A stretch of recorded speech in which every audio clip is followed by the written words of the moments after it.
Taste the Daily. Thiruvarur மாவட்டம் மன்னார்குடியில் ஒருங்கிணைந்த நீதிமன்றம் கட்டுவதற்கு விரைந்து நிதி ஒதுக்க வலியுறுத்தி வழக்கறிஞர்கள் கண்டன ஆர்ப்பாட்டத்தில் ஈடுபட்டனர். மன்னார்குடியில் வாடகை கட்டிடத்தில் இயங்கி வரும் நீதிமன்றம் எந்த நேரத்திலும் இடிந்து விழும் நிலையில் சிதிலமடைந்துள்ளது. இதனால் அசம்பாவிதம் ஏற்படும் சூழல் நிலவும் நிலையில் புதிய ஒருங்கிணைந்த நீதிமன்ற கட்டிடம் கட்டுவதற்கு விடியாத திமுக அரசு ஒதுக்கிய 14 கோடி நிதியை விரைந்து விடுவிக்க வேண்டுமென வழக்கறிஞர்கள் கண்டன ஆர்ப்பாட்டத்தில் ஈடுபட்டனர். கடலூர் மாவட்டம் ஸ்ரீமுஷ்ணம் அருகே புடையூர் கிராமத்தில் உள்ள அரசு உயர்நிலைப் பள்ளியில் கடந்த பல மாதங்களாக மாணவர்களுக்கு குடித்தண்ணீர் இல்லாததாக குற்றச்சாட்டு எழுந்துள்ளது. பள்ளி வளாகத்தில் ஒரே ஒரு போர்வெல் மட்டும் போடப்பட்டுள்ள நிலையில் அதற்கான மோட்டாரும் தண்ணீரை சேமித்து வைக்க தொட்டியும் இல்லை என கூறப்படுகிறது.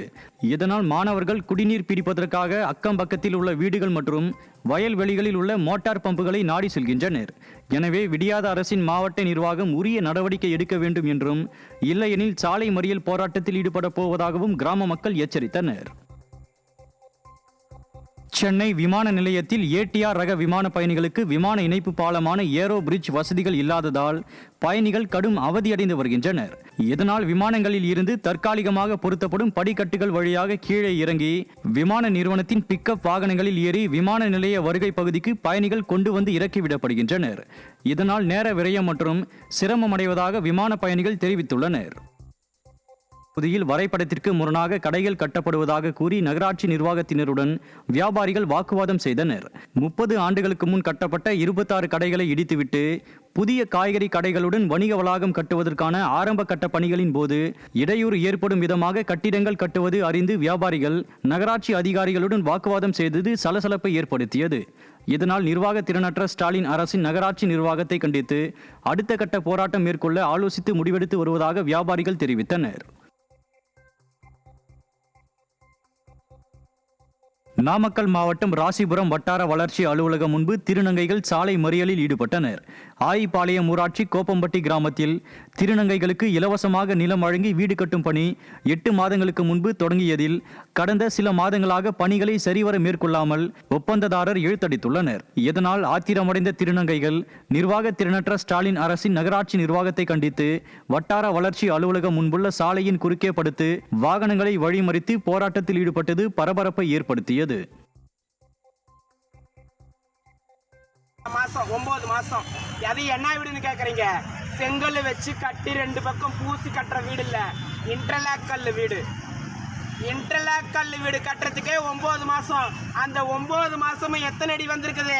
வெறும் 7 அடி தான் வந்திருக்குது. 7 அடி வீட்டுக்கு ஒரு திருநங்கை, 6 வீட்டுக்கு ஒரு திருநங்கை எவ்வளவு பணம் கொடுத்துருக்கோம்? 2.5 லட்சம் ரூபாய் பணம் கொடுத்துருக்கிறோம். 2.5 லட்சம் கொடுத்துருக்கிறோம். அந்த கான்ட்ராக்டுக்காரர் பணத்தை வாங்கி வச்சுக்கிட்டு 4 மாசமா போன் எடுக்க மாட்டேங்கிறாங்க. தூத்துக்குடி மாவட்டம் விளாத்திக்குளத்தில் இயற்கை வேளாண்மை போராளி நம்மாழ்வாரின் 12ஆம் ஆண்டு நினைவு தினம் அனுசரிக்கப்பட்டது.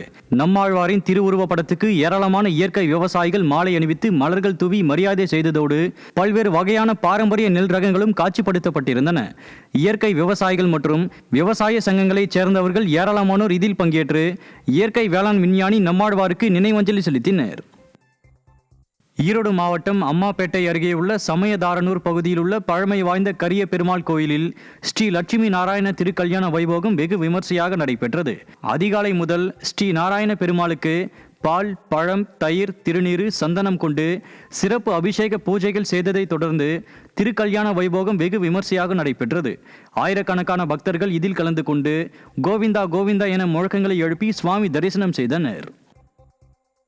திருச்சியில் தனியார் கால் டாக்ஸி டிரைவரை 3 பேர் பீர் பாட்டிலால் தாக்கியதை கண்டித்து கால் டாக்ஸி டிரைவர்கள் காவல் நிலையத்தை முற்றுகையிட்டனர். டிரைவர் மகேந்திரன் என்பவர் ஷர்மி என்ற பெண்ணுடன் சேர்ந்து அவரது கணவரை தேடி சென்றுள்ளனர்.